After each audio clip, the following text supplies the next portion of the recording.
কি গো? কি হয়েছে? শোনো না। আরে শোনো শোনো কি হলো? সব সময় কাজের সময় ডিস্টার্ব করো, কি হয়েছে? আরে শোনো না, বোতলটা নিয়ে যাও। তোমাদের দুটো প্রশ্ন আছে আমার। আলতু ফালতু কিন্তু প্রশ্ন করবে না না না, আলতু কাজের ফালতু না, সময়। এমনি ভালো। আমাদের যে প্রতিবেশী দেশ আছে না, বাংলাদেশ, বাংলাদেশে বলো তো জলহস্তিকে কি বলে ডাকা হয়? আমি জানি না, মানে এরপরে বলবে আমি জলহস্তি। আরে না না, সেসব বলছি না।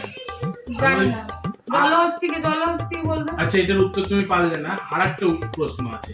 বলো তো কাকাতুয়াকে কি বলে ডাকা হয়? কাকাতুয়াকে কাকাতুয়াই বলবে। তুমি দুটো প্রশ্নের উত্তরই ভুল দিলে। পারবে না তো? না আগে থেকে বলো, আমি তাহলে বলে দিচ্ছি। না না, পারবো না, বলো, আমার কাজ আছে। বাংলাদেশে জলহস্তিকে বলা হয় পানি হস্তি, আর কাকাতুয়াকে বলা হয় চাচাতুয়া। ফালতু কথা বলার জন্য কিন্তু ডাকবে না, ঘরে অনেক কাজ থাকে।